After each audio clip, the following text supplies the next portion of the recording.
Good morning, everyone, and welcome again to another exciting session of our NGO Organizational Effectiveness Workshop, brought to you by American Spaces in Nigeria, and of course, with support from the US Consulate in Lagos. We want to thank our partners, Hasty Health Initiative, for also implementing this workshop. And it's my pleasure to welcome you all again this morning. Thank you all so much for taking time to join us. I particularly want to thank my wonderful colleagues who are doing an amazing job organizing people to their spaces and bringing people together to participate in this very, very important program for NGOs. And thank you all for taking your time to be here this morning. I want to thank my spaces in the north. I saw them coming earlier. So American Corner Maiduguri, thank you for joining us today. American Space in Abuja, thank you so much for accommodating people in your space and hosting this session in your location this morning. My other colleagues, Oshobo, Lekki, Benin City, Oka, and those that will still join us today, thank you all so much. We appreciate you being here this morning, and we look forward to an exciting time together, learning and sharing and engaging with our wonderful speaker for today. Some of you already know him. His name is Chibuzo Agumo. He's been our speaker for the past 2 sessions that we've had, talking about program development. And he's going to be here once again, I think one last time, to give us a parting shot, final words on same topic, program development. And so Chibuzo, we welcome you once again. Thank you for previous sessions. Thank you for engaging with our participants, taking their questions and hearing their own, opinions and experiences from the field. And we welcome you this morning again. And if you're ready, I would pass the mic over to you to get started with the session. Absolutely. Thank you. I'm ready. You're welcome. Thank you so much, Mr. Deshon. Thank you. I learned I have an extra session on Monday. An extra? Oh, Monday great. Yes. So we're Monday excited. Monday. Yeah. Awesome. We're excited. We're excited. Thank you so much. Over to you, Chibuzo. Thank you so much for having me. Thank you, everyone, for being part of today's session. I know it's not really easy to be consistent. For those of you that have been consistent over time, I must commend you for your consistency. Thank you so much for choosing to be available to be a part of this important training. So in the last session, we had looked at Unit 3 and Unit 4, which we looked at building the mission statement, goals, objectives of the program we have in mind. And then we also looked at funding sources, which we explored community, getting funding from our community and also getting funding from the government. And we got several insights from different persons who shared their experience, and it was quite an enlightening session we had. Today, we are going to handle Unit 5 and Unit 6. And I feel this is very important. Monday, we'll handle budgeting. But I feel this is important because leadership and program design is very essential. But the Unit 5 we are going to begin with, I feel is very, very essential. And this involves managing the human resource that will be working on this project. If you're unable to manage that, you are definitely going to have problems. You're definitely going to have challenges. So we go straight to Unit 5. And before we go straight, I don't know if there is any of us that has something to share from last session. Maybe 1 or 2 things you picked up from the session, either from something I said or something one of the experts shared during the session. If you have any, please, you could indicate by a list of hand emoji. I think it's important we do a review before we begin this session, so at least we can refresh our memory. So anyone could indicate by showing a list of hand emoji, and you will be given an opportunity to speak. But if not, no problem. All right, so we go to Unit 5. I would need help with the slides. Thank you.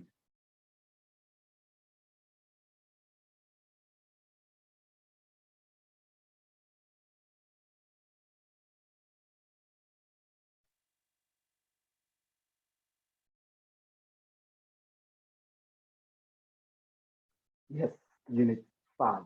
And Unit 5, we're looking at assigning leadership tasks. We're looking at leadership. Very, very important.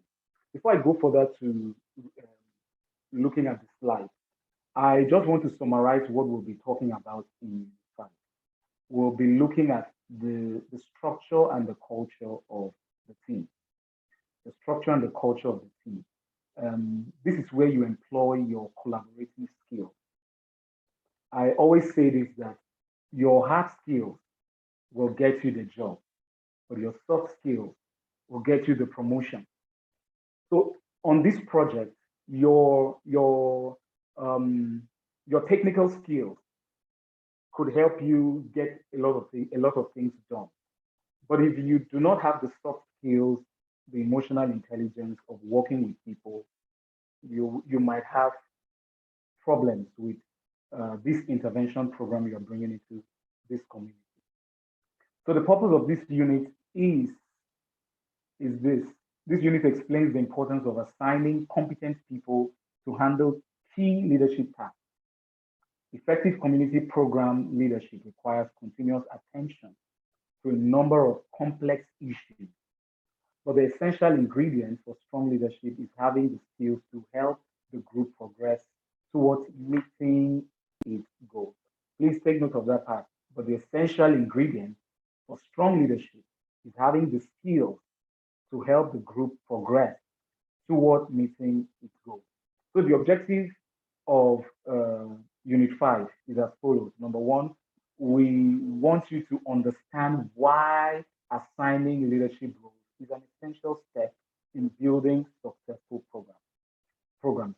We also want you to understand how to identify the leadership style and the styles that will support your organization's mission. We also want you to be able to describe factors that influence good leadership and design activities for implementing leadership development training and group maintenance roles. So these are the things we'll be exploring in the course of studying Unit 5.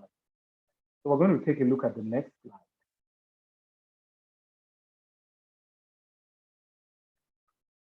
So the next slide dwells on leadership and why it is essential in your program development endeavor. A program should never be the creation of just one person. The program planner, no matter how experienced, needs to bring in people with other areas of expertise. A good leader must also have good communication and listening skills because the mission of the group must be clearly communicated to a large range of people and organizations. A leader must be able to tell the group exactly what is needed and explain the goals and objectives of that program, of course. A good leader must also be able to listen to the group's feedback. We're going to talk about this. Today's unit, I'm going to spend ample amount of time because there are a lot of things we need to explore. I'm going to say it from a place of experience working on my organization's project and also working in partnership with other people. Some of the things I've learned in the process. A good leader must also be able to listen to the group's feedback, thus eliciting new ideas and gaining an understanding of what members of the group are thinking. Good leadership requires constant attention to a number of difficult issues. So here is the thing. I said in this unit, we are going to be looking at the structure and the culture of this team you have built for this intervention program you are taking to this community. Mind you, this intervention program could last for 6 months, 1 year, 2 years, 3 years, depending on the level of funding that has been received. And this means that you're going to have a lot of people or a number of persons you will be working with on a regular basis. So in leadership, you are looking at the structure. The structure here means the expertise, the administrative part, the competence, who is doing what. You are able to set that structure, design. This is where systems development comes into play. You are able to design who is handling this, the hierarchy of work, who is reporting to who, and whose job it is to do XYZ. If you have your microphone on, I would appreciate it if you could put it on mute. Thank you. So that's something you really, really need to factor. The structure, because without structure, there's going, of course, there'll definitely be collapse. Structure ensures that there is order and that everything is organized. Because when there is a system, when there is a structure, things tend to flow, and there is a little likelihood that there will be waste. Where there is structure, where there is order, there is resourcefulness. And that is something that has to be factored in leadership. Then in leadership, we're also looking at the culture of this team that has been put together. The culture of this team. By culture here, we mean the camaraderie of this team. What is the bond like? How are they? Because you find situations where you find competent persons that are good on their job, elite, but there is no camaraderie, there is no bond, there is nothing, there's friction, there is strife, and that breeds problems, So the structure and the culture of a team is very, very essential. And that is what this particular unit is going to help us understand, and it's going to help us know how to navigate our way around it and build something reasonable to make sure that this intervention is successful. There are many leadership styles. A good leader will choose the leadership style that is closely related to him or her. The first leadership style is democratic. Under a democratic leadership, group members use their own knowledge and experience to reach a decision. So let me speak a bit on the democratic style of leadership. So in the democratic style of leadership, here is this thing. You have a meeting, you are able to sample the opinions of the different members of the team. What do you think about this? What do you think about that? And they're able to weigh in what they think, their perspective, because everyone has a unique perspective to think. So you are able to allow the people to brainstorm about this idea that you are bringing up, and maybe you want to use this strategy that you think would be effective for this intervention. You're able to brainstorm, think about it, and then with the help of the people, the people are able to gauge these different views and are able to come up with the best strategy. So it's a democratic style where the team members are able to chime in and say, okay, this is not going to favor the project for this reason, for that reason, as opposed to saying, okay, this is what we are going to do. You have to do this, you have to do this, you have to do this, and the people have no say whatsoever. So this is a different style of leadership. It has its pros, just as it also has its cons. But let's look at other styles of leadership as well. So the second leadership style we'll be considering is counseling. So under this style of leadership, members of the group share their thoughts and ideas. They consult with the leader and contribute information and ideas. Okay, so here it says they share their thoughts. Now, what's the difference between this and democratic?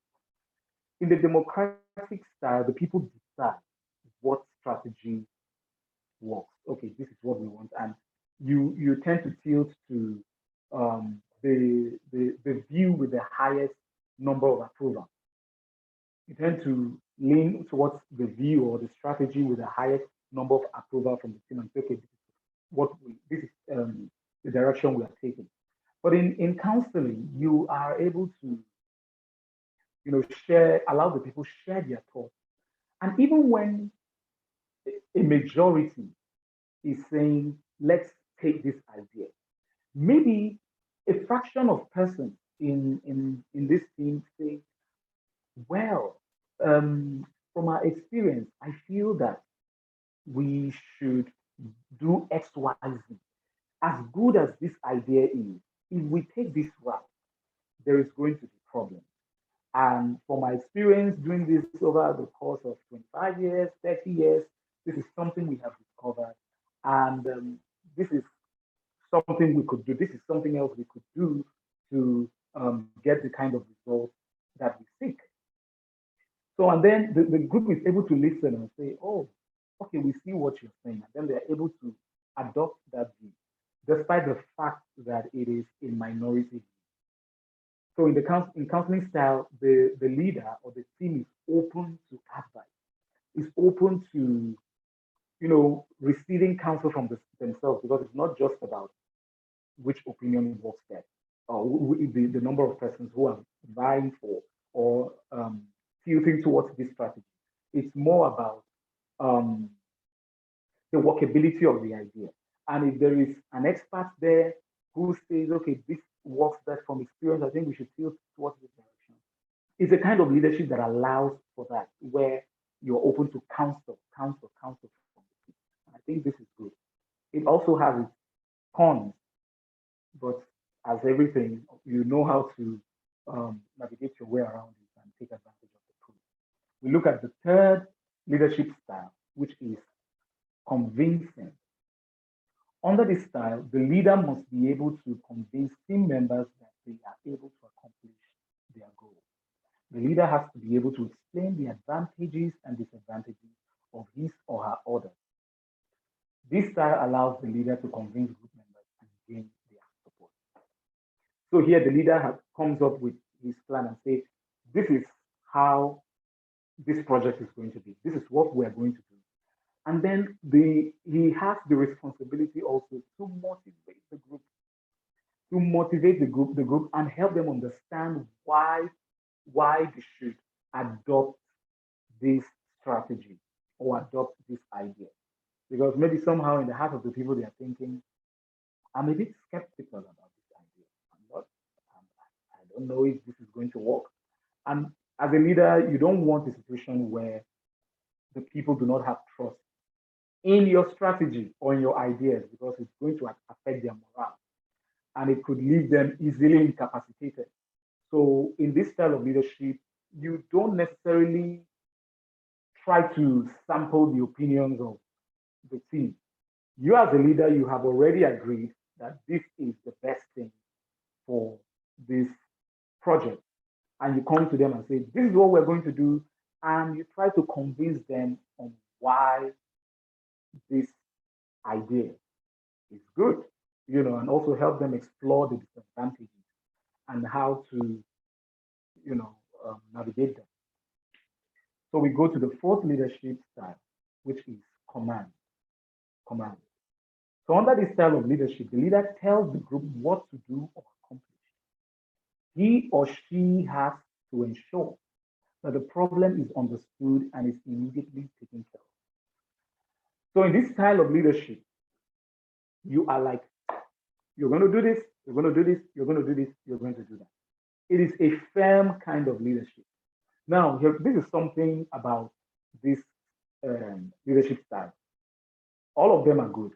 And I don't feel that as a leader, you would say, I need to approach this project, or I need to approach all my projects from a democratic angle, or I have to always do it using the counseling style, or I always have to do it using the convincing or command style. I feel that projects are nuanced. By that I mean there are peculiarities, there are complexities, there are differences in projects, and there are different situations. There are situations where would require you to lean towards democratic. But there are situations where you look at the team, you see that they're very lackadaisical, and you feel that a strong hand of iron, a Margaret Thatcher, a Donald Trump is what is needed in that situation. I mean, you gauge it. This is why this requires emotional intelligence, because you know the people.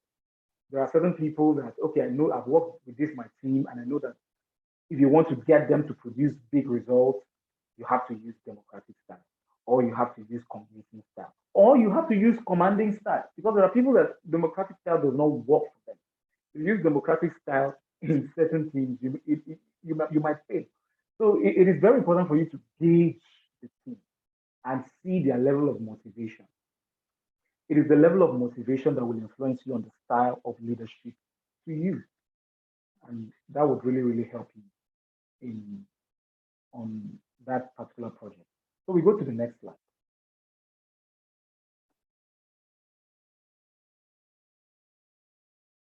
All right, so here we look at factors that influence good leadership, factors that influence good leadership.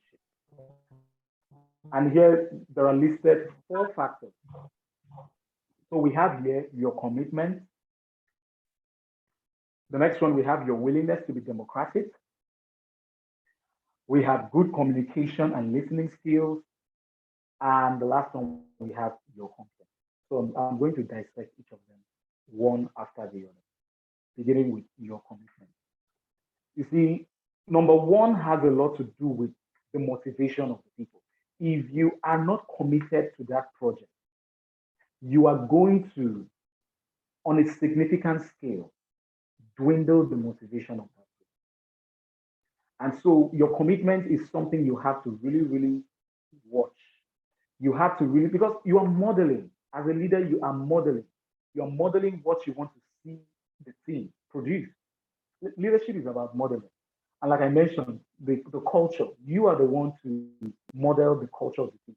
Show your commitment by being available. You know, in my book, Rising at Sunrise, in chapter 7, Belt of Collaboration, I talk to the young persons about self-awareness. Self-awareness. You need to understand that your action, the way you carry yourself and the way you lead the project is going to affect how the members of the team function. Take, for example, if you're having a meeting for this project, and let's say a member of the team is talking. I'm not necessarily saying this if you are like the boss of the team. You could be a part of the team. Leading is not just about being the head. You could lead from the middle. You could lead from the base, as John Maxwell said in one of his books. So let's say there is this meeting going on, and someone is giving a presentation that would help the team do a better job on the project. And the next thing, you're on your phone, you know, maybe on Facebook, maybe on WhatsApp, responding to a chat. It may not be that you are doing it to slight this person, but have it at the back of your mind that that action could be misread and misinterpreted by members of your team. The person presenting could look and say, oh my God, maybe in their heart, in their mind, oh my God, maybe she thinks that what I'm saying is stupid. Maybe she does not like me. Maybe he thinks I'm dumb. And before you know it, they begin to build resentment towards you. Now, you are there pressing your phone. You have no ill feelings whatsoever. You were just being careless. I would say it that way. Being naively, innocently careless. And then this person holds a grudge at you. Next meeting, they refuse to show up. Or next meeting, they come late. And you're wondering, they're no longer coming for meetings. What is the problem? And now you begin to hear stories like, he's too full of himself. She's too full of herself. Huh? How did you come about that? And you are thinking, what did I do to this person? This person hates me. And before you know it, problems start. It's from things like that. Or is it how you talk to people, your tone? It may not be that you are being condescending, but because this is how you talk, and if you're not really careful that's why we say self-awareness. Know how to, even when you are boiling hot, professionalism is very important. You need to learn to control yourself, manage yourself. There are things you shouldn't say. There are things you should just keep to yourself. And there are things that if you should say it not sounding crass or uncouth. You should say it in a very professional way, but make your, you don't need to be vociferous about it. You can be stern, but not need to, be erratic about it, because your actions as a leader is going to influence the motivation of the other members of the group. So your commitment to this project is very, very important. You need to bring your A game to the table.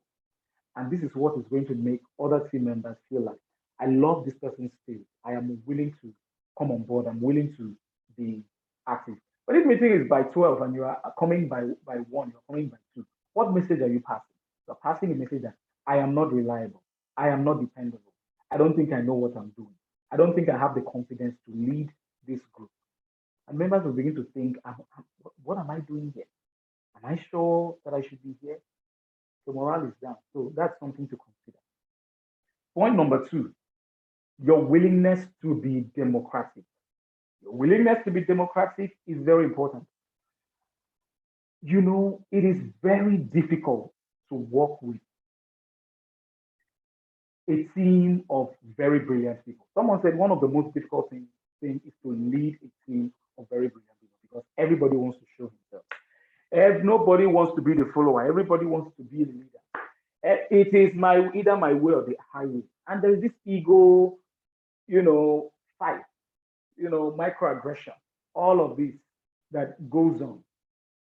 So sometimes, even as a leader or a team player, you know a lot and you can bring a lot to the table. There are moments you should sit back and try to sample the opinion of other people. And you would be amazed at the things you would hear, the ideas that would come and help you build something really, really robust. And this is not me digressing, but this is one of the reasons why the United States as a country is a great country.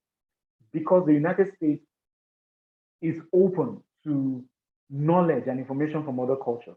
And you see, for example, let's look at a university like Harvard. Harvard is really they're willing to bring in anyone they feel is competent in a particular field. They know that you are producing results. It doesn't matter that you don't have a university degree, but you're applying a strategy and you're producing results. The next thing they would say, let's invite this person over to give a lecture or a talk on this thing, because they want to learn. Despite that,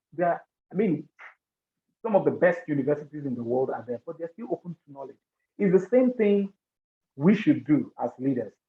You might have a PhD in NGO management and you are in a team.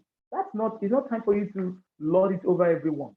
You can step back and allow people to share ideas, be willing to listen. And this brings me to the third one, good communication and listening skills.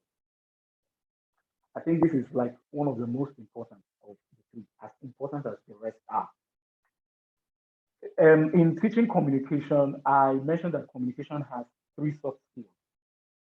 3 soft skills of communication are presentation, active listening, and understanding your audience.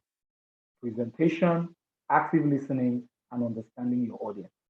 You see, good communication is a currency. It can get you so much. And when you don't have it, you can lose so much. You can actually lose a lot.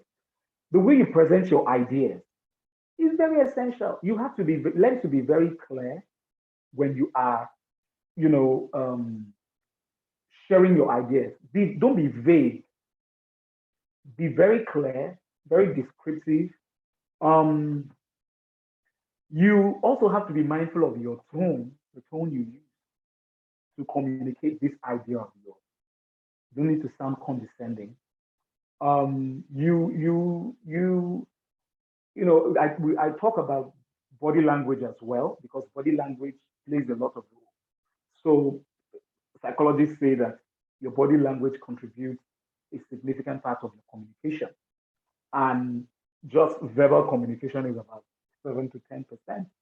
That's absolutely true. So let's look at this now. So if I say to you, good morning, and then I say to you, good morning.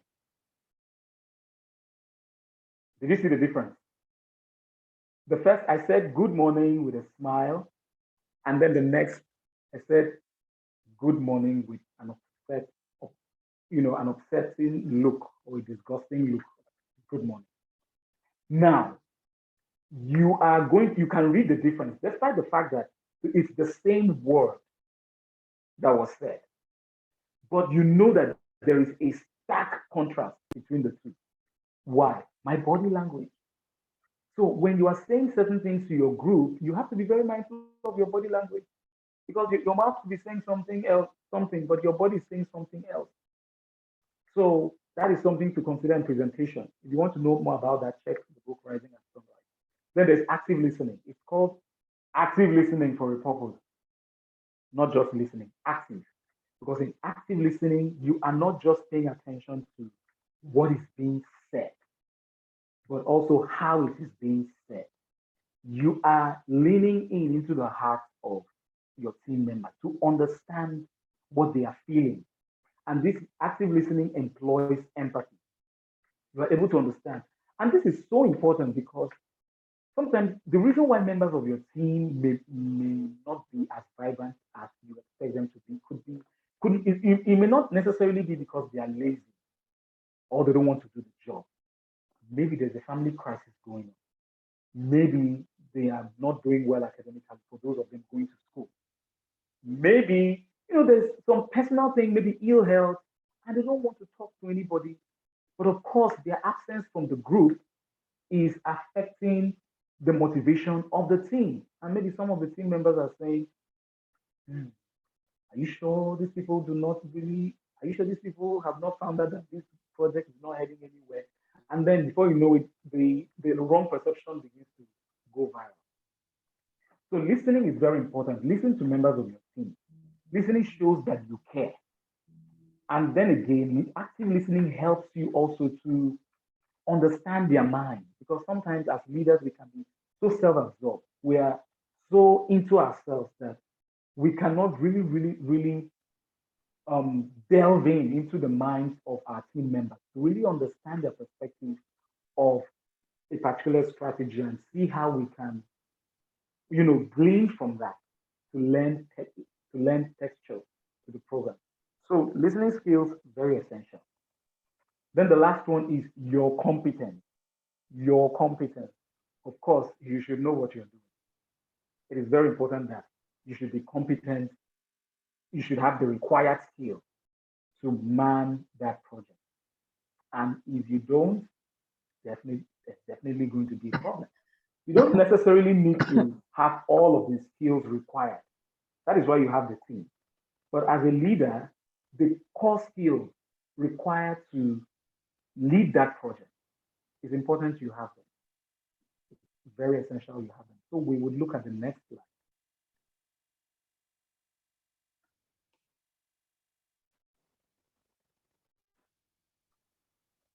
So here we're going to look at create a program planning team. Create a program planning team. As someone who is involved in, for example, HIV prevention, we're using HIV prevention as an example of the program we are developing. So as someone who is involved in HIV prevention, you already have some knowledge of what contributes to the epidemic. You may also be a member of your target population, which gives you different insights into which critical issues to address. The strongest programs, however, are drawn from eliciting a number of perspectives. Each will analyze and understand a different aspect of the target population. What contributes to their behaviors around HIV, and what would be an effective and appropriate response.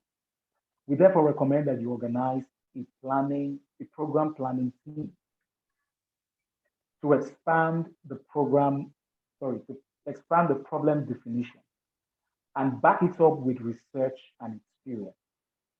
This team will be responsible for conducting a full needs assessment of your target population and assisting throughout the planning process. So here, this is talking about creating a program planning team. This is like the lifeblood of the project. The lifeblood of the project. It's what you might call a committee. a planning committee. A program planning team is so important because they are able not only to look at the large angle to the project, but also the minute, tiniest, infinitesimal detail of the project that you may overlook. So this is like the brain power of the project. And putting a team like this together is very, very important. So we'll go to the next slide.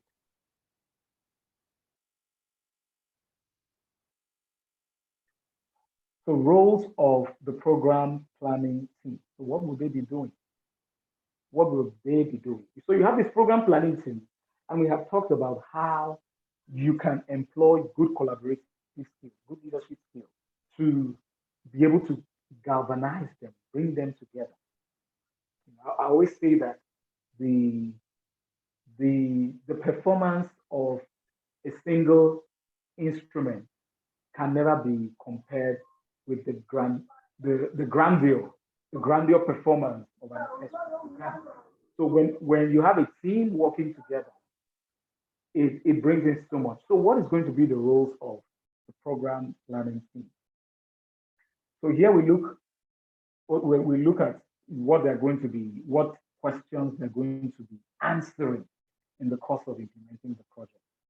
So questions like, which high-risk segment of the target audience will be specifically targeted and how? Also, they will be looking at changing which behavior of the target audience. Changing which behavior of the target audience will directly reduce its risk of HIV transmission. And I told us that we're using HIV as an example. What are the key factors affecting the behavior you wish to change? And also, how will you influence these factors? So these are some deep scientific or behavioral factors that the program planning team would look at, because I say every program is different. There are nuances to it, and they help explore these nuances and answer them, each of them, because you are not going to use the exact template of a project, a similar project you've done in a different locality to this one. So they're going to help tweak, even if you're bringing in the template, they are going to help tweak it, answer those, give answers to those questions. So it says here, the program planning team looks at the detailed information about your target audience and the problem you have defined. The team will determine why your target audience continues to engage in risky behavior or does not access services. They will analyze possible ways to address the problem and determine which is most likely to succeed, as well as what is possible. So this is the brain power of the program. Like we talked about from the beginning of the training, did your needs assessment.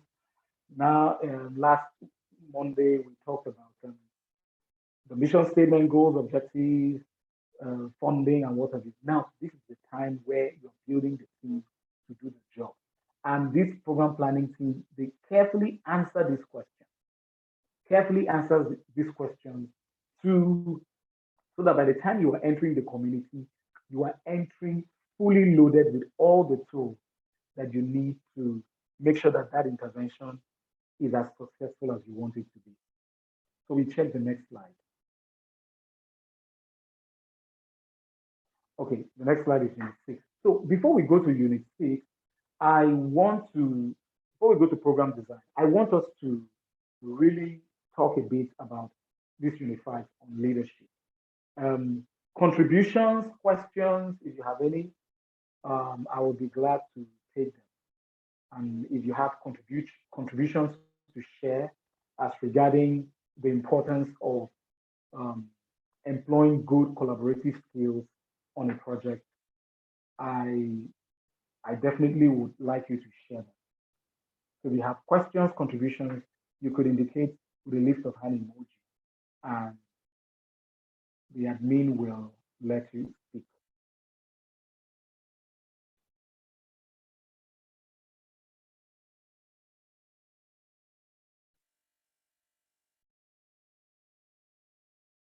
Anyone so far?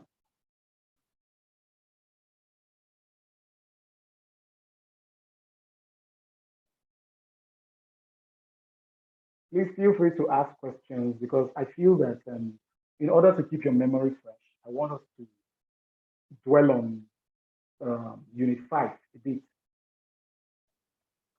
before we now move to Unit 6. No questions yet?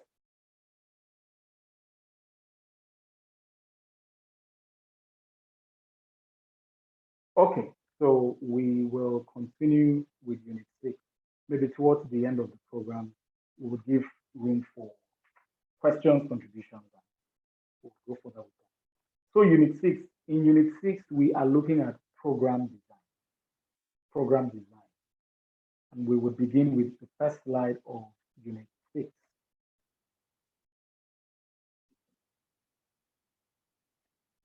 So now you have your team, you've told them what to do, they're ready to work, and you have really, really built. I think before I go to program design, there's something I forgot that I needed to mention regarding collaboration and leadership.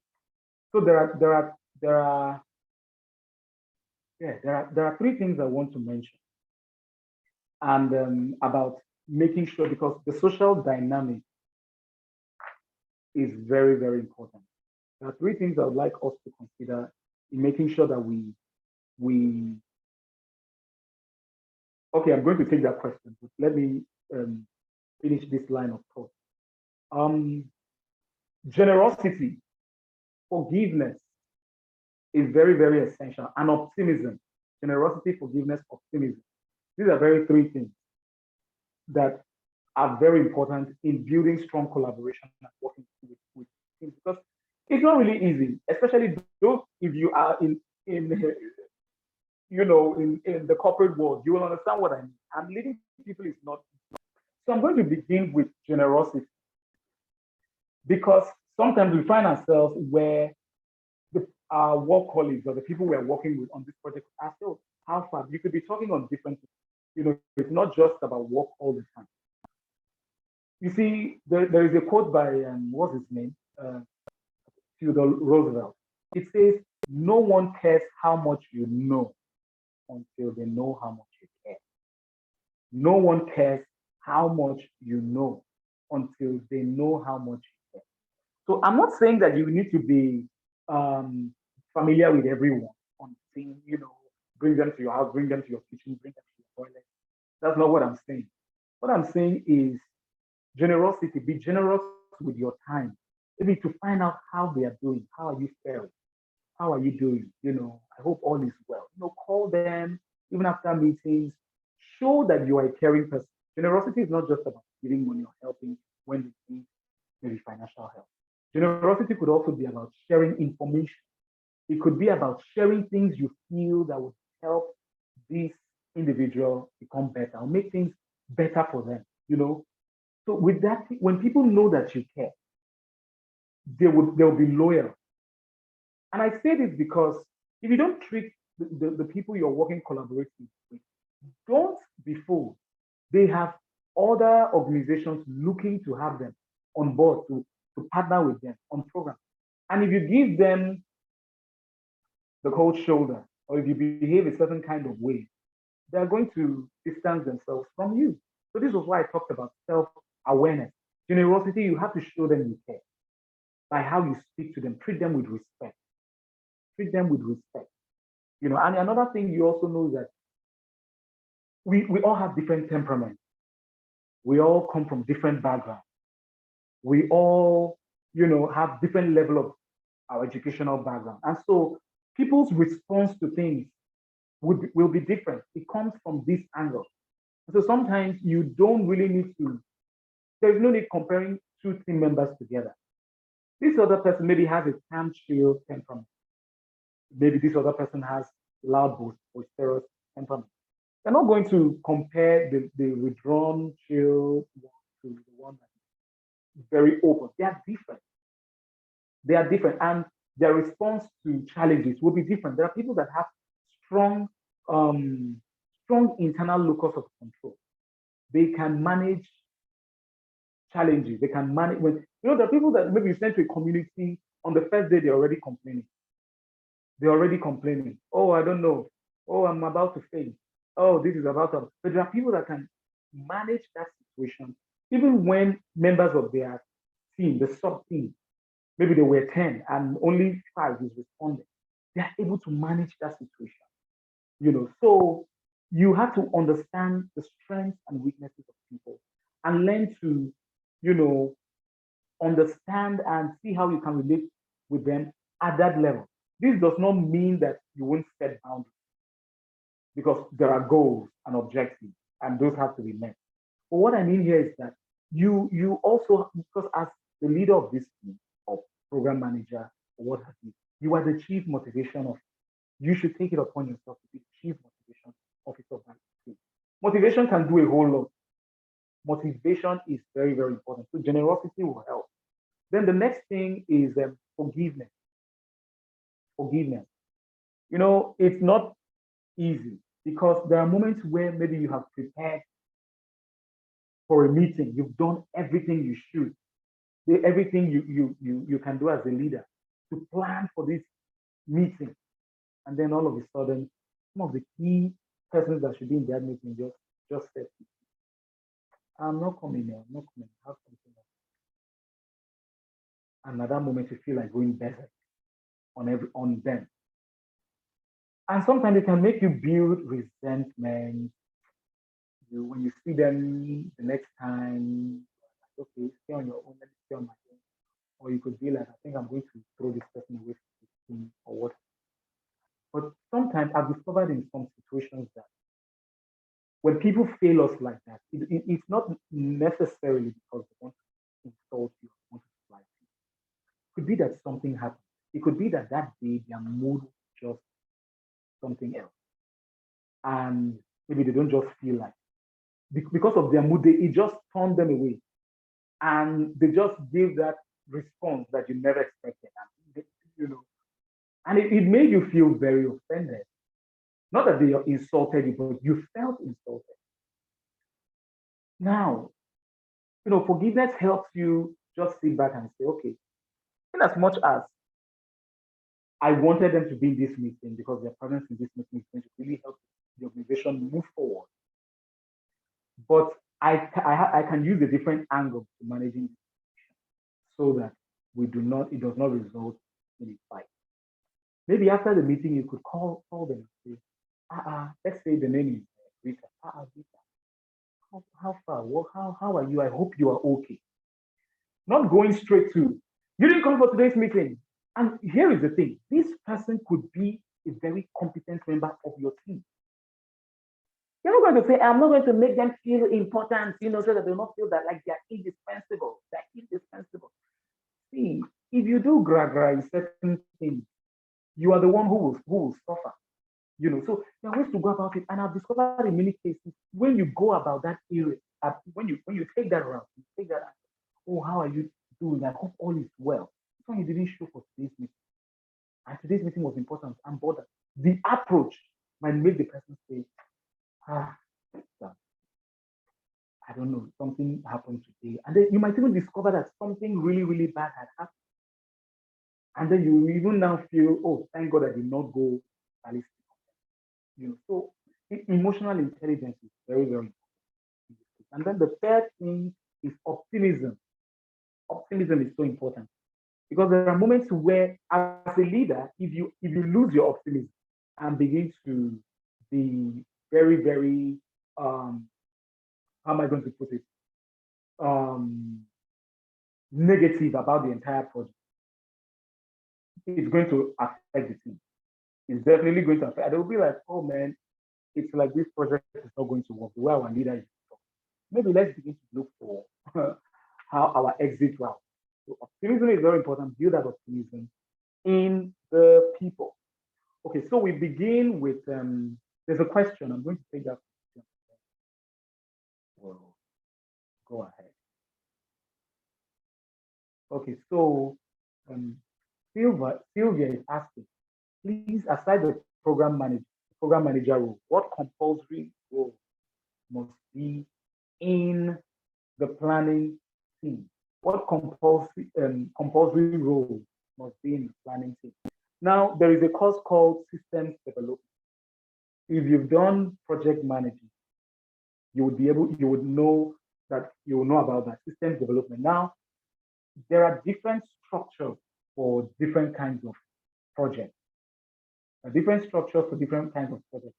You could maybe check for materials with that. You will be able to find different templates of structures that would suit the kind of program that you want to do, regardless of whether it's a health program or it is a training program for young people or what. So that's very, very important. Of course, you should have a monitoring and evaluation person on your team. Very, very important. Program manager, program coordinator, project coordinator, all of those are very, very essential. But to really, really give you a satisfactory answer, I would encourage you to check systems development plans for non-profits, and you'll find the different charts there that would be really relevant for the kind of non-profit that you run. So just give me a minute, just a few seconds. Let me take some water. Thank you.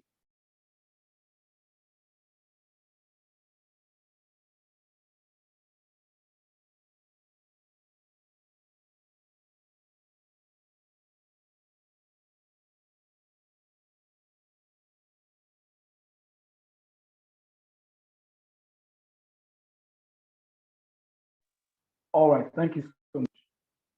So we go to Unit 6, program design. Program design. So here talks about collaboration and coordination, which is something we have touched a bit when we're looking at leadership. And here we look at agency capacity assessment questionnaire. Agency capacity assessment questionnaire. Please, I would like you to take note of this this questionnaire because it will really, really help you and for you to formulate the kind of questions you would like to ask for your program. So you see the first one says, what is the purpose of these collaborations? And this is very relevant, especially when you're working with partner organizations. It's very important that everyone coming to be a part of that program gets to understand, or that you get to know from them, or everybody, both you and the people, get to understand what the purpose of the collaboration is. So nobody's breathing confusion on the program. So who will be the contact person at the partner agency? So the question that Sylvia asked, this helps in answering that. Who will be the contact person at the partner agency? So this is where you have a communications person. For many projects, there is usually a communications person. And the communications person's job is to manage, maybe, let's say, the social media for this project, or to take phone calls, emails regarding this project, so that the general public gets to know about this program. And also the communications person's job many times is to brief members of the collaborative project, members of this project, what is expected of them, the latest details, the latest information, and if there are certain inquiries that should be made about the program, the communications person is the contact person. So this agency capacity assessment questionnaire helps answer that question. And it's very, very important in building your strategy team. The third question is, have these organizations collaborated or coordinated services before? How and when? So this particular question helps to answer the question of the experience of your partner organization.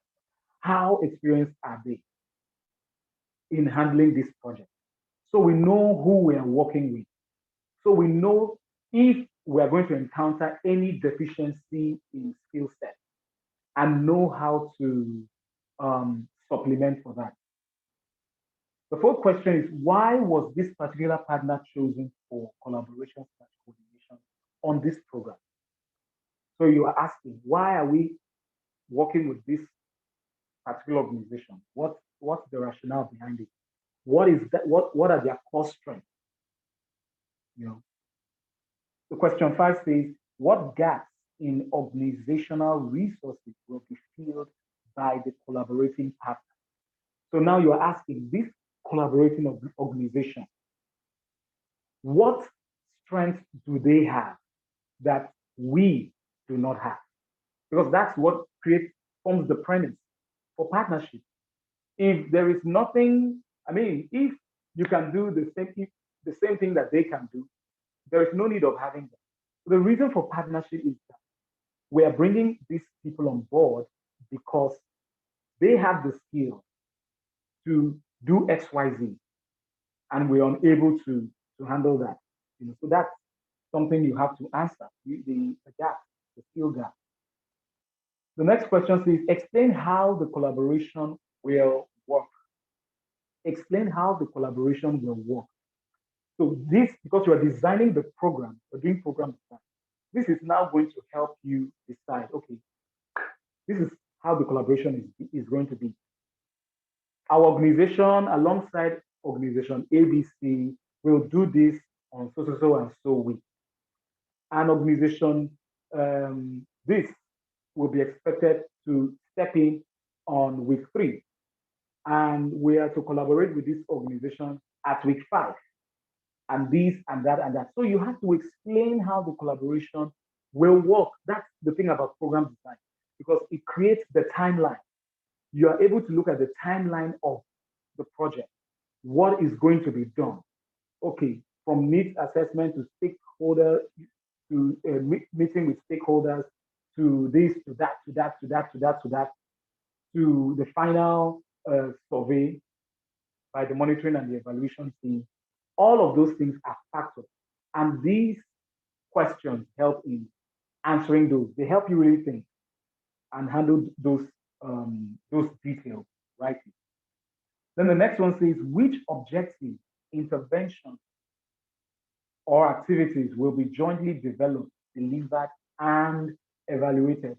Remember that when you are having your meetings, there are moments when you will have meetings with this partner organization.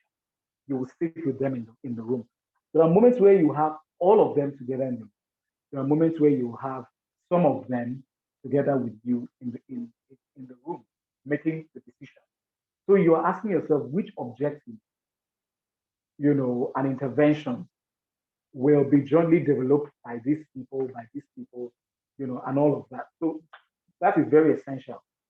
You could screenshot this part of the slide, or of course the slides will be given to you, but please take note of this because this will really, really help. This will really help you in that regard. What is the time frame for this collaboration? Is it ongoing, or will the relationship have a beginning and an end? So this talks about the duration of the partnership. A project could be 5 years, and your partnership with a certain organization could just be 6 months. It has to be defined. And that is why a memorandum of understanding has to be created, stating what the terms of the partnership is. Something like a contract, stating clearly what the terms of the partnership is, so that I recommend that when you're collaborating with organizations, so that everybody knows what is expected of them, and nobody does jobs that is out or outside their work description. No one is taken advantage of or burdened. So you are able to clearly define the terms of that partnership, the terms of that collaboration. And so this is why having the meeting is very, very important, where you are able to decide all of those things. The next one, what staff, consultants, or volunteers at each agency work together and how? So it's not everyone working in that organization is expected to be involved in this collaborative project. because they have different units. Maybe they could say, okay, I think that, let's say it's a health project, and this organization, let's say they have a lab. The organization doesn't have a lab.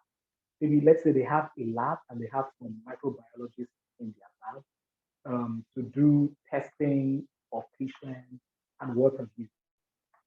You have the financial resource to make that happen, but they have the skill set, have the expertise to make that happen. So of course, they're not going to give you their receptionist and their cleaner to also, okay, all the workforce you're moving to this project now. So people, if the collaborative project is about handling the testing side, the medical test for the project over a period of time, their medical lab scientists are the consultants or the volunteers that they're going to give you.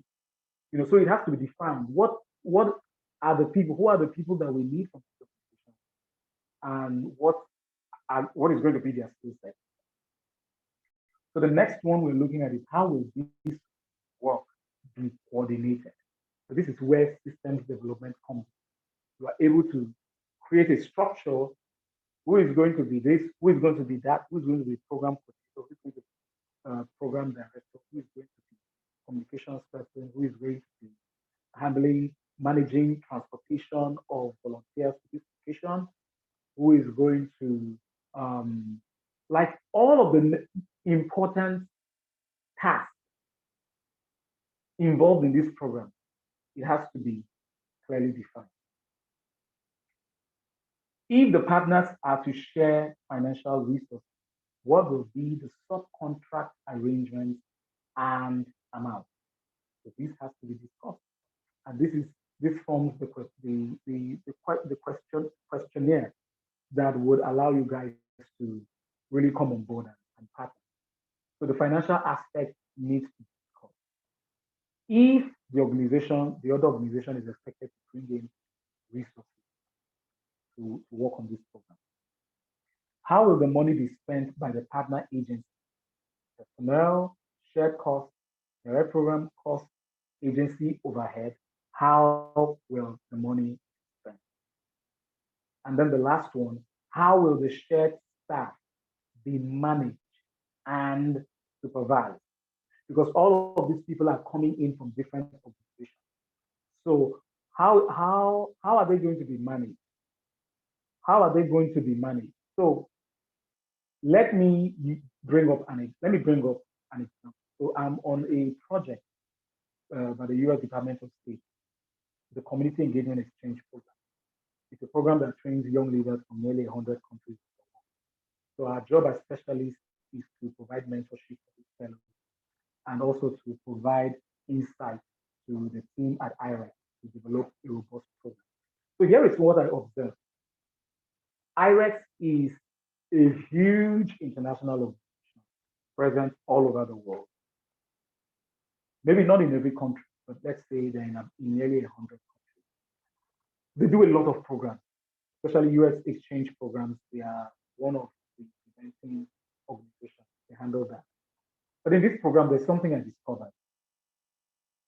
The IREX staff members are involved in this program. However, they had to hire a consulting company, Combs and Company. Now, Combs and Company steps in to help manage the team and to help manage the specialists and to help manage the fellows. So I see, I can use that in a very beautiful way. Now, this project belongs to IREX. They applied for a grant to ECA, US Department for Educational and Cultural Affairs. We gave them money, gave IREX money. And then IREX is like, okay, we want to implement this project, but we need to do it in partnership with different organizations. But we would also need help with managing the workforce. And so they brought in Combs and Company that help to manage the workforce. And in this agency capacity assessment question, you're able to answer who is going to be the one managing and supervising the workforce and how will they go about. So this is very important to know. And so I look at the collaboration and coordination. it says here, you may decide that your program can have greater impact by joining with other groups or organizations having similar missions, goals, and objectives. It is important to understand the nature and extent of possible collaboration among service providers. Collaboration/coordinating partners should first complete the agency capability assessment questionnaire, which we just dissected now. This information should be provided to your grant writer. You will also need to draw up a memorandum of understanding, an agreement of the actual grant application before you begin the collaboration. This MOU, I cannot overstate that. It is very important. I hear people say, oh, come and work with me. I don't sign MOU. That is very dangerous. That is very dangerous. There's bound to be friction. Having an MOU is very important because it gives you, how am I going to look at it? It's like the Bible of the project. It's like the constitution of the project. So if anything goes wrong, you are able to fall back on the memorandum of understanding and say, hey, this is what we had agreed on. This is what we had agreed upon. And I mean, from the legal angle, you need to keep to your terms of the contract.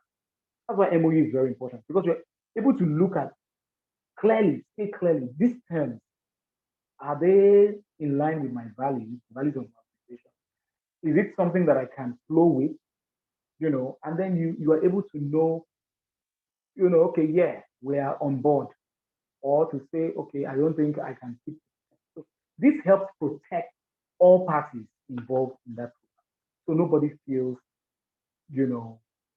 slighted or used in the process. Because many times people have this idea of being used. It happens a lot in the NGO, where people feel that they are being used and taken advantage of and all of that. So having this MOU is very important, because if you don't have an MOU and there is an aggrieved party, they could sue you. They could sue you, take you to court, and said, oh, this is that. If you don't have a signed contract, there could be problems. Or if there is no MOU, the person calling you for the partnership to take advantage of you. And because there's nothing on paper to show that this is the terms we agreed on, you can't take them to court, because the court is always looking for proof. Receipts, documents. If you don't have it, you are just wasting your breath. So MOU is very important. Staffing plan. When developing your staffing plan, be specific about who is going to be in charge of each part of the program you have designed. You should break down the program into clear elements, figure out how much time each step will take, and how much staff time you will need to get it running. You should create job titles and descriptions and detail each person's responsibility for every element of the program. This is also the time to start thinking about what skills are needed in each job to make it successful. So we've delved a bit in this area to talk about staffing, how to plan, how to give people designated roles. So we'll go to the next slide.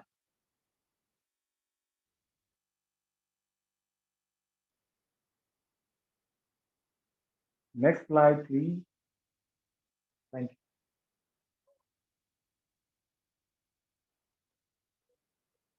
Oh, so that is it. That's the end. Okay, so I want us to go back to that slide. It's like I have omitted something. I hope I didn't omit anything. We could go back again. Let's go back. Yes, I didn't handle this part. I would like for us to go back again. Let me see. Okay, action plan. Yes. Action plan. So we're going to take a look at this aspect of the program, action plan. Before implementing program activities, you need an action plan, which is the summary of what you and others will do to achieve In this section, there are 6 components of this. So we're going to look at each of them one by one. The action plan for certain organizations, they have action plans they designed for, like a general action plan for the program, and then they have action plans for each week. The team needs to know what they need to do per week. Because, of course, we are doing an intervention. Some interventions, activities need to be carried out every single day. In some cases, it has to be every week. And in this every week, it has to be like every day of the week. So an action plan helps to clearly define what week 1 is about, what week 2 is about, what week 3 is about, and who is going to be involved. Remember, I said there is a general action plan, but then there is also sub-action plan for each week. It helps the group to be able to know how to hit the nail in the head regarding different stages of the program. So the first one, it says, describe your intervention, outline the services that comprises your intervention, and present in detail the activities you have chosen to implement. So this is detailing. You have to really, really state it clearly. Give me a moment. I have some distraction, please. Let me shut the window of my office.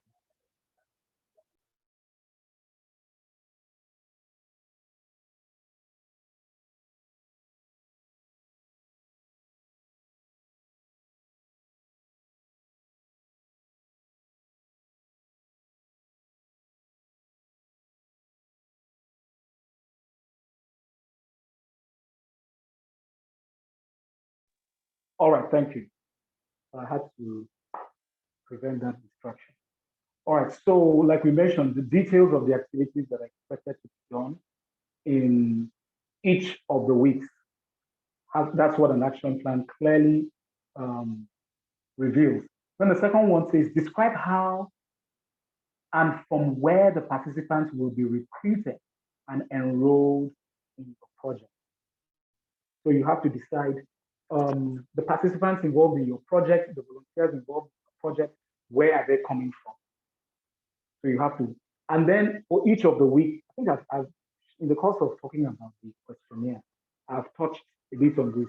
So you have to clearly define which volunteers are expected in week 1 to week 5, which volunteers are expected from week 6 to week 10. All of those things have to be clearly stated.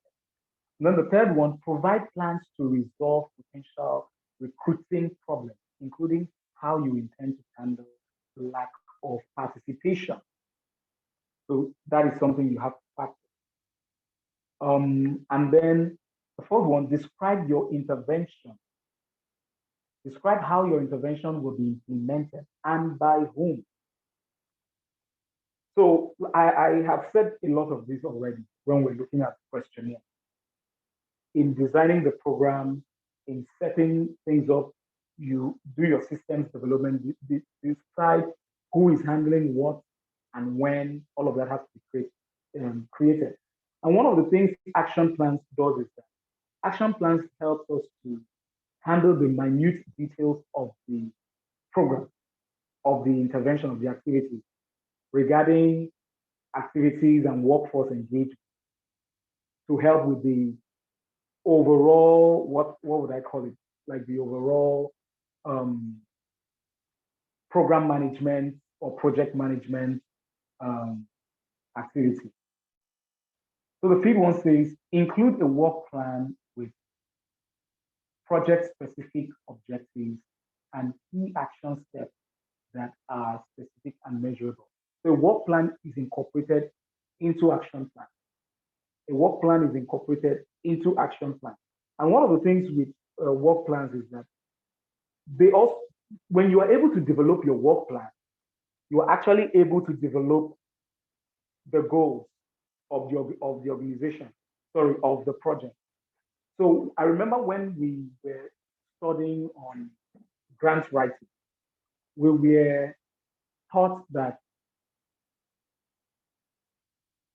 one of the ways to be able to create the goals of a program or a program is to start with an action plan. An action plan really helps you to be able to design and develop that. So incorporated in the action plan is a work plan that would really help members of the project know what they're expected to do on Monday or Tuesday or Wednesday, Thursday, Friday, all of those things are clearly stated. So no one is confused and everyone knows what is expected of them.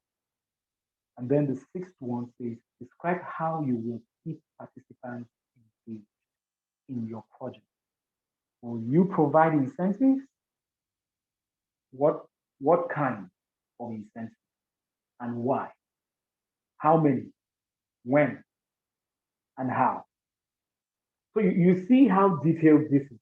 And I am really, really thankful to the organizers for ensuring that this training was broken down into units for us to really closely look at the different aspects of program development and not just rush through it, but to closely explore the different angles and know what is expected of us. And it is my hope that we've taken proper note of all of these. And I want to go back to the last slide that we discussed shortly before we went to action plan. It's something I want to stress there, the last slide for Unit 6.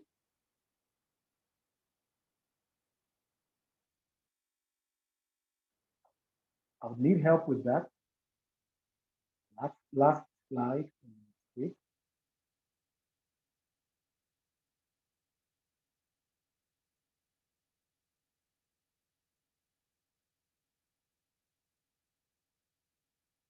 Okay, so okay, yeah. Please take me back again. Just take me back. There's a slide was omitted. I think we had jumped. Yeah. So this is the continuation for action plan. So this discusses how target population and community members were involved in determining which interventions are needed in the community and how services were prioritized. So here you're looking at these four angles. The first part you're discussing about the target population, you're looking at community members, you are looking at the intervention that is needed by the community. This in a way is taking us to what we had discussed in the first class regarding needs assessment and what. And like I said, action plan helps you in that process. Even in designing the goals and the objectives of the program, the action plan helps you in creating all of that. And then also, this is something else it does. It helps you describe how members of the target population will have ongoing input into project implementation and how they will participate in project activity and leadership, which may include members of advisory boards or other groups. So this is all stating why action plan is necessary. Who is going to be involved in this? What are they going to be involved in? I just have to read them out because these are things we've already talked about. And then this other part says, the action plan helps us to understand this. If you will exclude any individual from participating in your project, clearly describe any exclusionary criteria and why you will use them. Yes, so this forms part of in setting the contract. What are the things that would make you say, okay, I think I need to exclude this organization? All of those things have to be clearly stated. There would come moments where, let's say for certain reasons, you may not want to continue partnering with a certain organization. Maybe because they're not meeting up to the terms of the contract. You have to state clearly, in such situations, what is the rubric you would use to gauge their performance and then say, okay, I think for this reason, I think we have to end our partnership. everything has to be clearly stipulated to manage conflict, because we see this happen many times. There's usually conflict when people do not handle programs or projects in a very professional way. So designing an action plan in program design helps us to factor all of these in so that we know that we actually know what we're doing in running that project. And the last part says, it helps you describe how you will involve community members and leaders in the project on an ongoing basis. Clearly describe any commitments from them to provide ongoing support for your project. So these are the things that developing an action plan will do for us.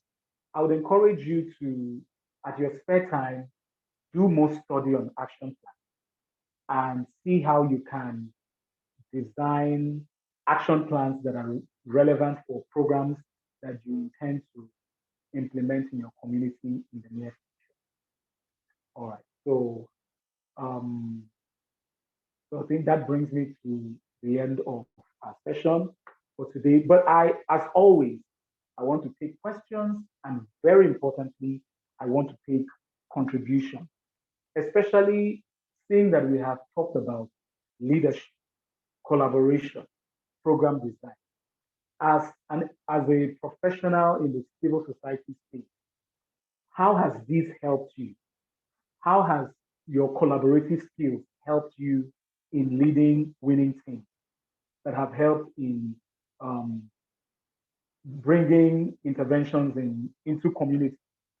How has your program design skills helped you in being resourceful when it comes to programs? I would want to hear, we're all learning, so this is also time for us to learn and also take questions. So if you have any, I would like you to indicate with me from hand. And Ms. Addition, I will give you the floor to share or to ask. Amazing. Thank you so much, Chibuzo. Can we please put our hands together for him? Thank you. Thank you for your time explaining the slides and going through all of them to teach us this morning, or this afternoon now. Okay. So do we have contributions? Okay, thank you, Sylvia, for the clap, appreciating our speaker this afternoon. Do we have any contributions or questions from the participants in viewing from various locations and individuals on the call? Okay, everyone is grateful. Omotayo says, thank you, sir. Okay.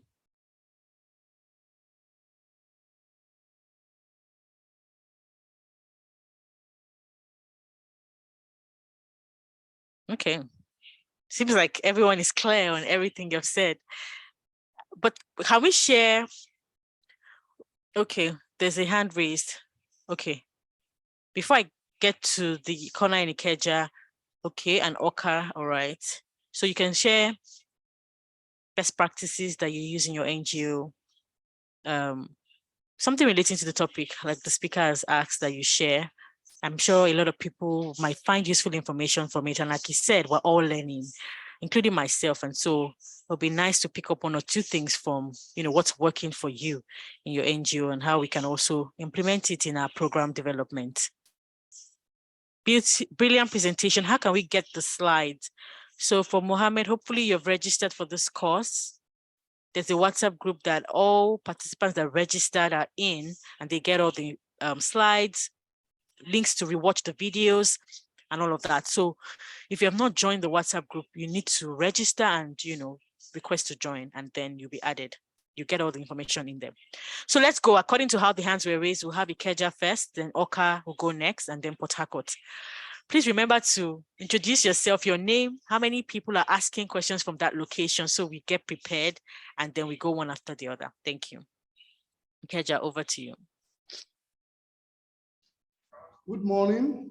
Like I always say, God bless America. And secondly, my questions goes. in terms of collaboration, I just want a kind of how, if a situation arises, how can you, I want you to show a kind of elaboration or a detailed analysis, how with the other partner goes about it. For example, if we are talking of the collaboration, you and the other partner have already collaborated and you agree signing the MOU, and at the long run, it's like the other partner is thwarting the effort, while other is trying to make everything work. So in just a scenario, in such a situation, what advice can you give? Thank you very much. Okay. That's my question. Okay. Okay, sorry, sir, I didn't get the last part of the question. You said you have signed an MOU with this organization, and then the later the. Sorry, I'm talking about the collaboration with the other partner. Okay. I'm talking about the two NGO coming together now. I hope you're getting my point. And the yes. Okay, at the starting point, the two NGO are working simultaneously, they're understanding each other, and something, no, it's working perfectly at the beginning. But at the middle of the bridge, maybe you're about to enter another stage, you discover that your partner is not, you are not getting what you expect out of the MOU. It's trying to add your own effort while you are trying to make everything possible to work. So in such a situation, what advice do you give the other partner? Thank you so much, sir, for asking that question. It's a very important question. And I believe that in asking this question, a number of persons will learn. So here is something I have observed some very big organizations do when they go into collaborative efforts with different other organizations. It's not very common here in Nigeria. You see these practices in the US and in Europe. So what some of them do is that they hire a professional coach. They hire a professional coach. Now, here is what the coach does. At different stages of the project, the coach sits with them, either virtually or in person, to ask, how has the project been? How is it going? Especially this happens on projects that involve huge resources, like projects where millions of dollars are being pumped in.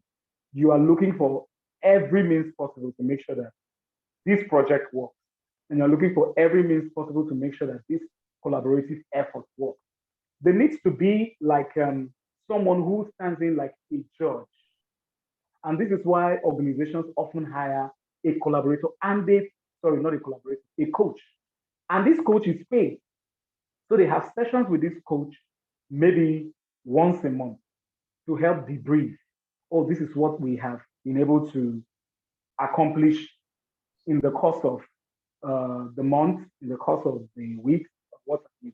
And the coach will ask, are there obstacles you've encountered in the way? How are you able to navigate it? And then again, with the help of the coach, and with the help of this coaching session, the coach is able to identify where there is a rift or where a rift is beginning to bud, and it's able to help handle it. Because many times, the reason why organizations begin to clash is there has been resentment building over time. The other party is beginning to feel like the other person is acting selfish for the interest of the organization alone. And this was why I mentioned in my book about signaling, because there are certain things you could do that could rub off in a negative way. Meanwhile, you have good intentions. You have good intentions. Maybe it could be how you spoke. And then before you know it, the other organization begins to act in a very, very funny way. So what a coach does is that a coach helps to ensure the health of the team. When I say the health, I don't necessarily mean the physical health, the social health of the team, that everyone is working together, everyone is working collaboratively, and if there is any internal dispute, any disagreement that has not yet been sorted out, it is amicably sorted out before it grows into a volcanic eruption. So in situations like that, I usually advise people, like say, if you are handling a very delicate project, please, aside the MOU, make sure you hire a neutral person like a coach, a professional. You may not have the money for, like to hire someone who is like a pro, but anyone who is well experienced in the NGO sector, who understands the I call it the riff and runs of projects, submitting to such a person and getting guidance from time to time can help the person serving as a coach to ensure that the health of the organization is intact and that things work seamlessly. I believe that will help a great deal in managing internal conflict before it grows into becoming something really dangerous. So I don't know if I have answered your question in a way or in a bit. Perfectly 80%, but I hope I'm okay. And I will try, and then maybe at the end of the program, I'll be able to add Hear more from other professionals. Thank you. Thank you so much. Thank you, sir. God bless you. Yes, thank you, sir. That's all for Ikeja, I believe. So let's go. Let's look in the chat. There's some comments. Okay, thank you, sir. I'm most grateful. This will help me and my other NGO. Great presentation. There's a question that says, thanks for the insightful presentation. I would like to know what should be the decision to be made in a collaboration if the plans for implementation goes wrong in the project development stage? If the plan for implementation goes wrong, meaning that the project has already started and things go bad. Okay, so what I would advise in a situation like this is, usually when projects like this are being handled, there are moments of debrief. And this was why I advise that having someone like a coach really, really helps to, monitor everyone's step. Because sometimes you could think you're on the right track, but you may have lost trajectory and you do not know it. So the job of a coach is to serve as a compass to make sure that everyone is in alignment. So if in such a situation, you have to redress your steps. Take a step back and have a meeting. You ask yourself, where did we fail? Where did we go wrong? Where did we go wrong? Remember, we said program development is an ongoing process. Meaning that there was something that went wrong along the way. We need to go back to our drawing board to see where exactly we can fix, where the problem is. Identify what the problem is and see if it can be fixed. And with the help of the team or the partner organizations, you can arrive at something. But if you discover that the project is failing because one of the partner organizations is the problem, they are not being committed to the project, they are not being reliable, maybe you've discovered that their expertise is not as effective as you would want it to be. I mean, what does the contract say? What does the MOU say? The MOU requires people that are competent for the job. And so you also have to have your indices, identify those indices. What would you use to judge, to say, we've discovered that because of the poor performance of this organization in this regard, this project is not doing well. Because you need to have that's why getting data is very important. That helps to decide and helps you identify where the problem is. With that, you're able to identify what to do, either for them to recalibrate their strategy and do better, or if you feel that no, having them is really not going to help the general health of the team. You could respectfully, get them to, end their partnership and see how you all can settle amicably and we can, leave the project and then you could get another team involved. All of these things requires tact and requires emotional intelligence to employ. And this is also why I mentioned that having an MOU is very important because that's where the law is clearly stated that if this is not gotten from you, if you do not perform up to this level, we are sorry that on this ground, you will not proceed as a partner of this project. It's clear there are no sentiments about it. This is a project that heavy resources have poured out and you need the job done. So all of those things need to be clearly stated in the MOU. And the situation is nuanced. You look at it closely. If it means having the organization leave and get another partner position, with all pleasure, go ahead of it. If it means that maybe there was lapses somewhere and the organization has identified it and have proven or shown that they can correct that and do a better job, then so be it. All we want is that the end result should be what we want it to be. The end goal should be achieved. Absolutely. Thank you so much for the insights. Let's quickly move to Oka Window in America.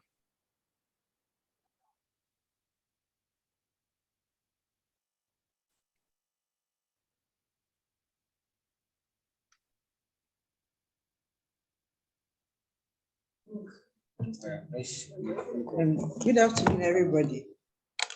Can you all hear me? Yes, good afternoon, ma'am. Good afternoon.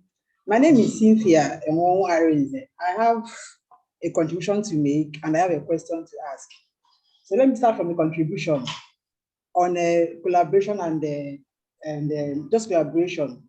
Over time, it has been an effective collaboration. It's just a challenge to most organizations.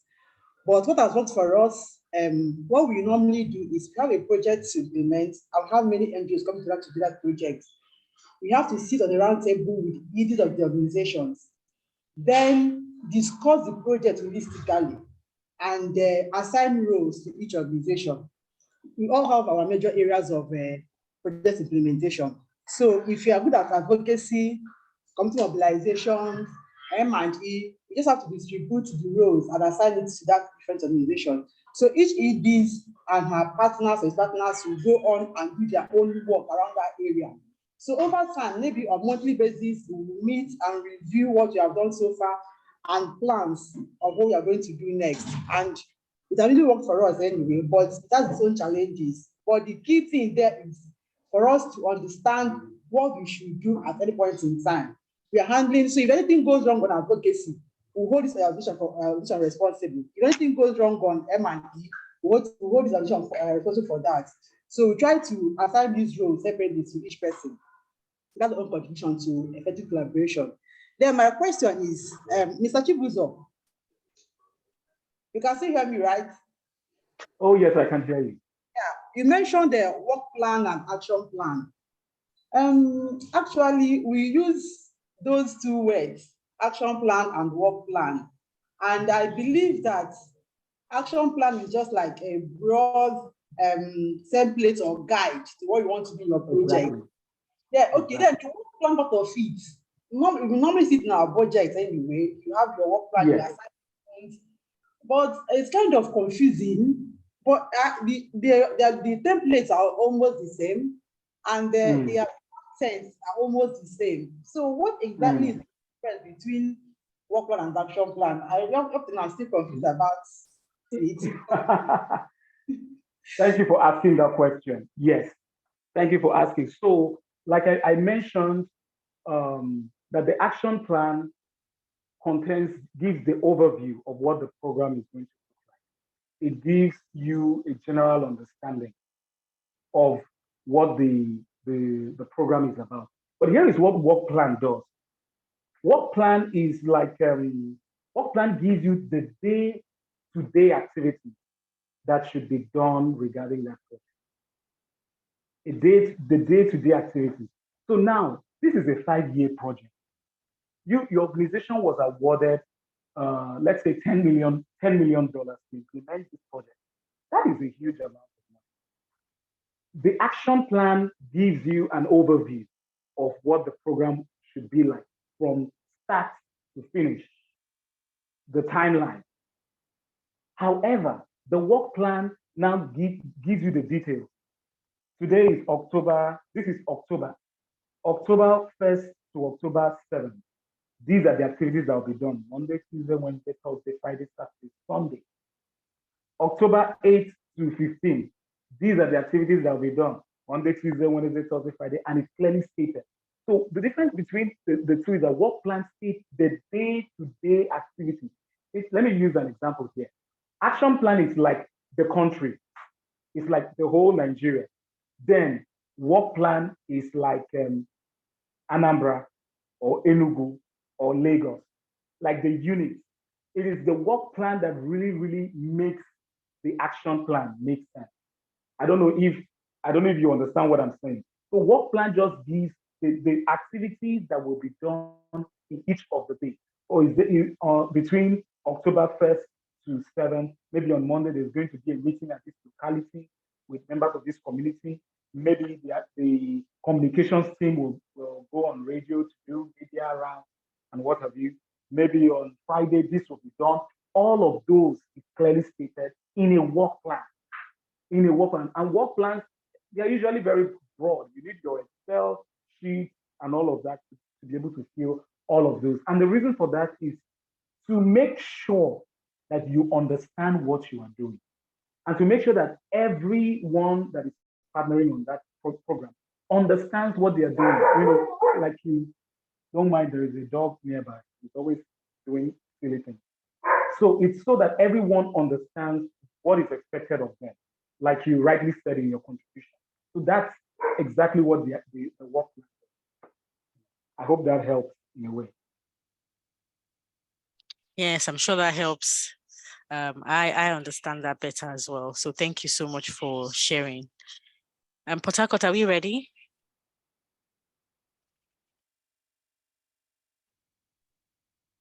Yes, good morning. Okay, my name is Barnabas from American Corner, Port Harcourt. My question is this.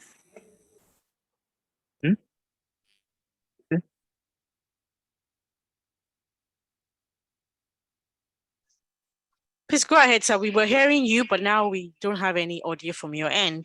So please unmute yourself and continue with your question. Okay, can you hear me now? Yes, you're back.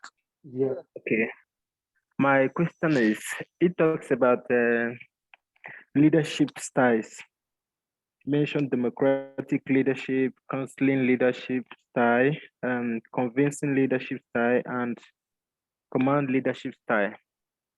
So my question is, what is the best kind of style of leadership to adapt? And are there times that one needs to like switch in between these kinds of leadership styles depending on the nature of the situation? Thank you. Yes, important question. So I would say the best leadership style is the leadership style that the team needs most. So when I was talking about that, I said that you adopt a particular type of leadership style based on the people you're working with. There are people that, I mean, you could look at them and then you say, okay, these people have the motivation to do the job. These people have the expertise to do the job. And these people they have the willingness to do the job. And so you could say, I think a demo, you know, in such a situation, you now tell yourself, I think a democratic style of leadership will work. You know, let's gauge their ideas. And if a larger number of persons agree on a particular idea, we would go with that. But there are situations where you are working with a team, the motivation is not that very high, yeah, they are skillful. They have skill to do the job, but the motivation is not really there. And because of that, let's say someone who was managing them before maybe was using the democratic style and it was not working, or was using the convincing style and it was not working. And then the new person or this new person comes in and gauges, checks the record, the work record of these people, and see that some of them take their jobs for granted.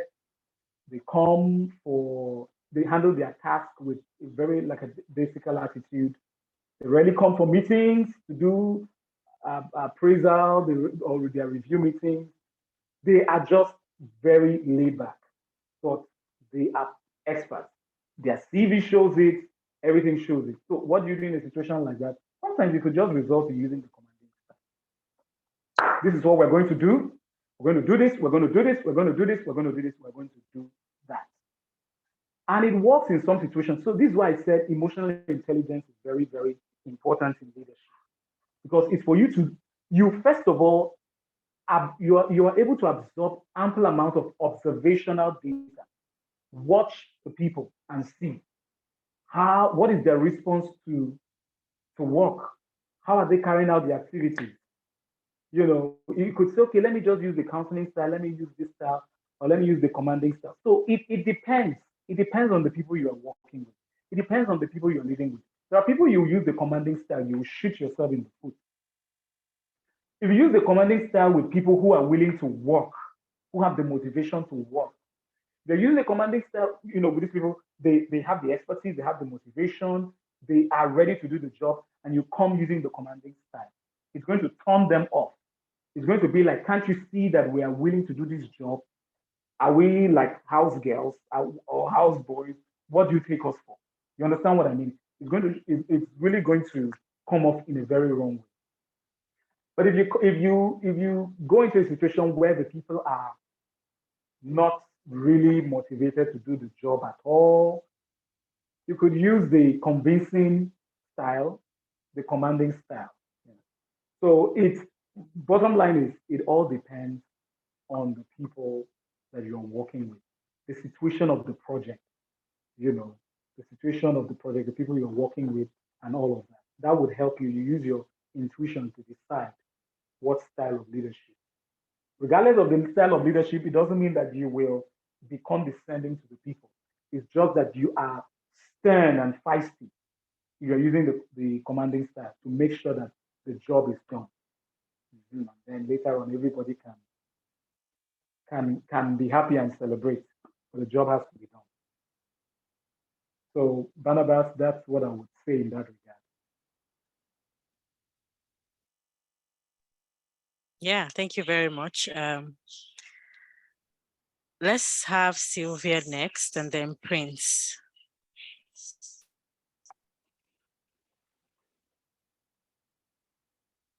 And we're still open to contributions and questions as well. So over to you, Sylvia. Thank you very much. Thank you, Mr. Chibuzo, for the presentation and attending to all my questions. Mine is a contribution, especially when you mentioned hiring of a professional coach. I remember there was this big project I was part of in Edo as a technical coordinator, and we're partnering with an organization from Germany. So part of the project team then was a person that came from Abuja, and we called him, or he was introduced as the mentor for the program. Then I personally did not fully grasp what that meant until you mentioned professional coaches. And part of what the coach or the mentor did then was to liaise between the local organizations involved in the project. Then we're about 8, and the subsidy provider who came from Germany. Yeah. So he was he visited every 2 months and would call for a meeting with my organization. We'll just sit and he would ask just questions. And at first, to me, that was weird because it was the first time I was being part of such a meeting or engagement. So then I assumed it was someone who was sent to spy and look for loopholes. Yes, and there's this issue with governance and small organizations coming up. And over time, I've come to understand that it's part of the capacity they need to build, right?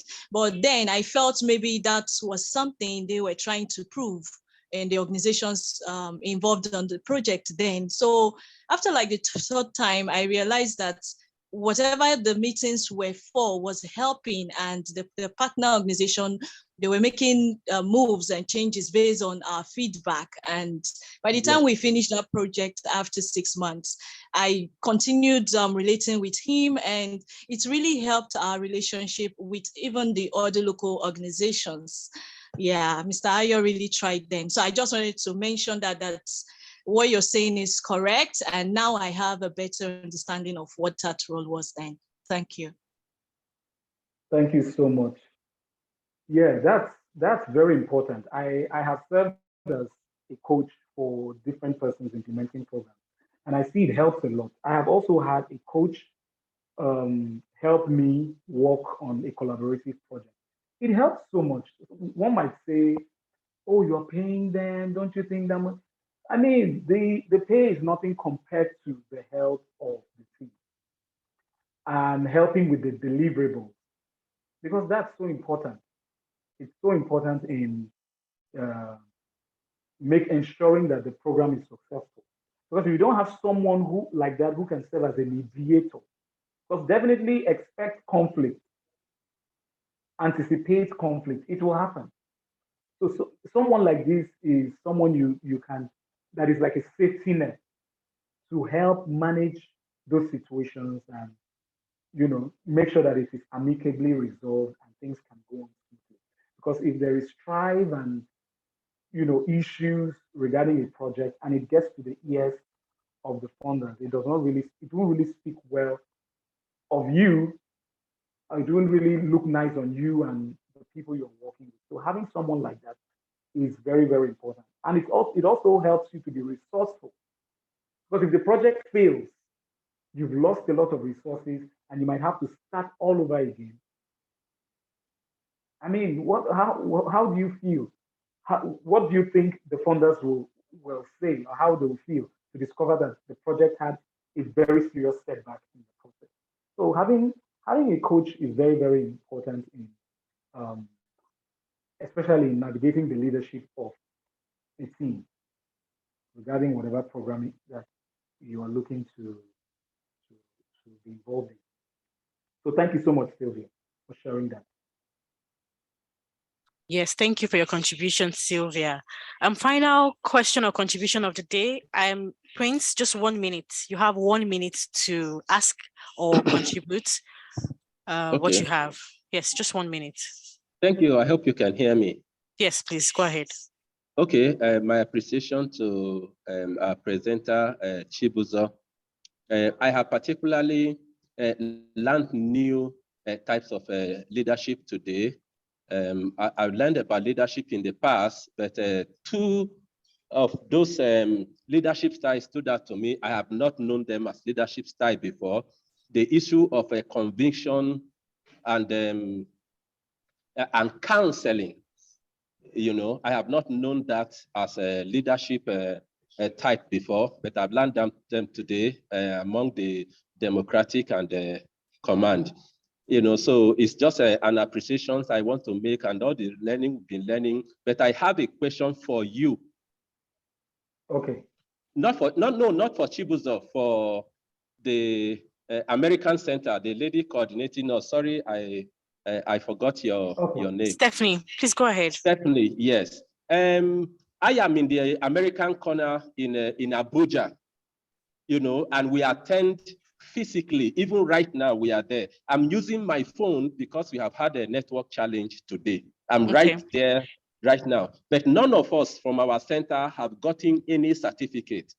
I have private chatted Shobo the other time, last week, or was it Monday? I did not get a reply.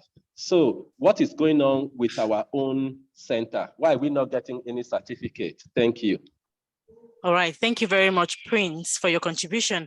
And to your question, the coordinator at the corner in Abuja would have to send us a list of those that qualified for the attendance. So let the coordinator please reach out to us with a list of the names of people that have been attending and have 80% attendance.